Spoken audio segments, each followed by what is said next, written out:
Welcome to PonderCast. I'm excited to introduce the curriculum director from North Knox, Tricia Hall. She's my friend. I also call her the Queen of Breakout EDU, former science teacher, a leadership nerd, a skydiver, and I love the fact that you associate yourself with you're an educator, family filled person. Like there's just educators everywhere, which is amazing. Very true. Very true. Thanks for joining, Tricia. Um, so it's kind of the beginning of the school year. You're down in North Knox, and when I first met you years ago, I was like, "Oh, sweet Knox! Like you're just right down the street from me." But you are way Yes. south. Down like southwest part of Indiana, very rural area.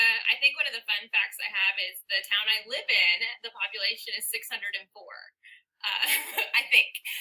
So yeah, definitely small school corporation, probably about 1,300 students, K-12. So yeah, pretty small.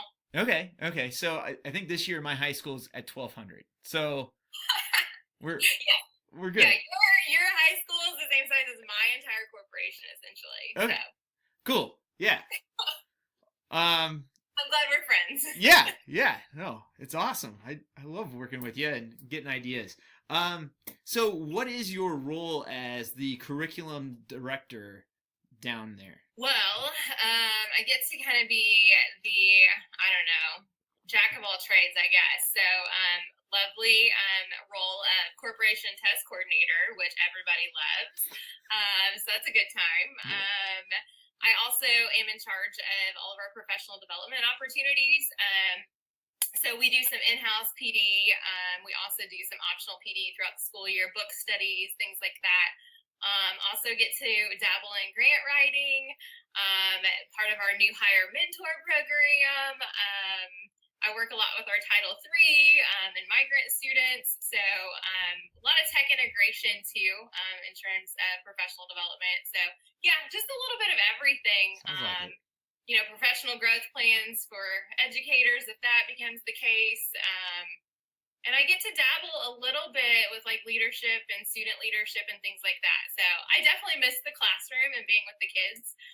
But I'm now kind of like the teacher of teachers and the resource for our staff, K through 12. So it's different every day, that's for sure. So that's great. Yeah, you don't have to do lesson plans, but you're crazy busy doing all of everything else. Yeah, and I get some curriculum director, right? So like when textbook adoption rolls around, or if we're talking about pacing guides, curriculum, I tell like especially our primary teachers or like reading teachers, like you said, I was a science teacher by trade, so like I have no business telling you how to teach your child how to read, but I can ask you questions about it, and I can connect you to resources, or I can ask people that know.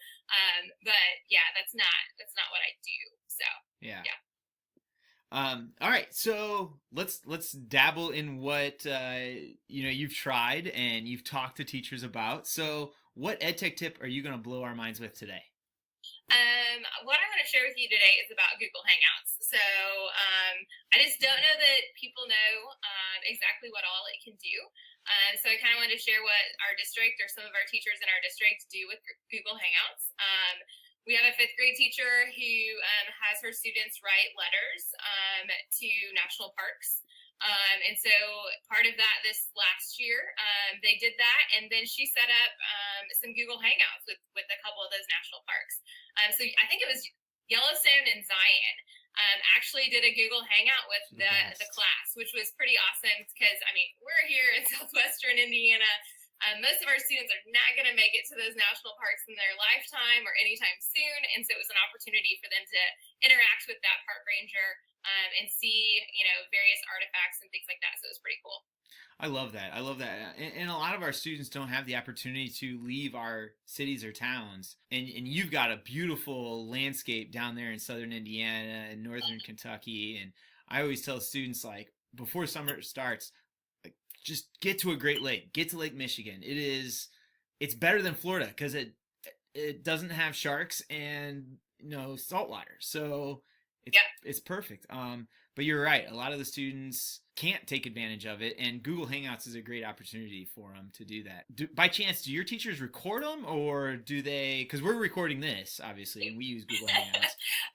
They don't, or they haven't yet. Let me say it that way. But we just, again, purchased some really simple webcams they could mount kind of up near, I don't know, the projector in their classroom. And so it would cast to the entire classroom. And the audio on those webcams was really pretty good in terms of picking up the student questions. So the ranger could see the entire class and could hear the entire class, which was pretty cool. And we had we personally, our school corporation has 4 webcams. And so we actually at one time did all 4 fifth grade classes at once. So that was pretty intense. And then another time we just did one class at a time. I think the other hangout in terms of, that video conferencing opportunity that I would share is my husband's a social studies teacher here. And he teaches a lot of our co-taught classes. So he teaches co-taught government. And so he did Google Hangouts with some of our local state legislatures. Awesome. And so he contacted those individuals and, a friend of a friend of a friend, right? You have to have some sort of connection usually.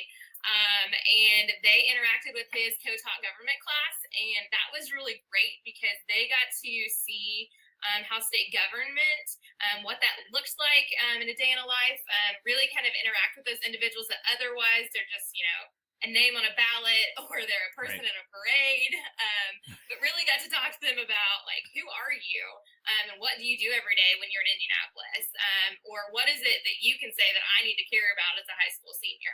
So it was pretty cool to see them interact, and it really made state government relatable to those high school seniors, which was really awesome. So yeah, that's a great idea. Google Hangouts is just, you're right, it's something I don't think we take advantage of it enough. It's a beautiful thing. I think the thing that I would just stress is, like we said at the beginning, right? I'm in a small rural corporation. How can we get our students outside of this building or outside of our community to see different parts of the world or interact with individuals that otherwise they wouldn't, have face-to-face time with? I think the other tool or the other way I would use Hangouts, which, yes, it's video conferencing, which we're doing now, but it's also a chat function. And so I don't know how many Indiana educators are watching this, hopefully a lot, but we also use that chat function to interact with various individuals within our corporation. So I know like our tech director and our technicians, you could send them a Hangout message like, hey, I can't get this to work on my computer. And it's a little bit faster than that email. And so we do use it that way. We've also used it for state testing in terms of I need my test resumed because we don't have phones in our classrooms. And so we have found that chat function works a little bit faster than emails do for us. And so that's another kind of tool or way that we use it. So that's a really good idea. And then people just like load them on their devices and use the chat function. And that's a really good idea. So what's happening with you and North Knox this school year? Oh, geez. I think we have done some professional development. I know it's interesting that we've done some PD with Google, and we rolled last summer to Gmail. But now we're kind of finding the more we are integrating those Chromebooks into our classrooms, some of the teachers that weren't maybe early adopters of the Chromebooks now kind of are ready for that PD that we may have offered a couple of years ago. Yeah, that's awesome. So we're really kind of circling back to the basics on some things, and that's okay. They're ready for it now, so let's do it. So pretty excited about that. I would also say we've caught that that counseling bug. I don't know if a lot of different schools have caught onto that social emotional learning aspect. So we're doing a lot of different counseling initiatives throughout the district, Cool. just trying to make sure we're meeting all the needs of our students. So that's a pretty good push right now. That's perfect. And I think hopefully technology is a way we can do that. We can reach the students. We can reach more students with all the technology that we have. Well, hey, Tricia, thanks for joining us. I forgot one more thing. I have this here for you because you're down in Southern Indiana, and yeah, my husband's like a huge Cardinals fan. If you follow him on Twitter, you would see. Well, don't follow him on Twitter because that's all he tweets about. We'll put his link below.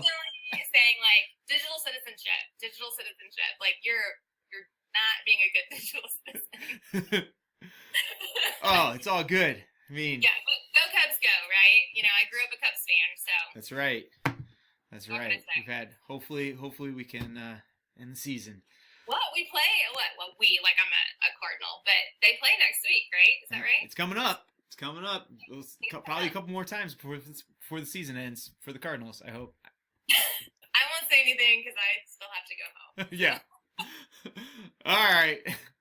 Well, thank you so much. I'll put a whole bunch of your like links below if people want to contact you, especially like Google Hangouts. She's great at, and like Breakout EDU. You are like the queen of Breakout EDU. I love Breakout EDU. So I think maybe I can get you on like next time and like maybe talk about that. So absolutely, I'd love to. maybe we can even like put a link to a Breakout. That would be fun. Okay. There's definitely some digital ones. We could totally do that. Yes.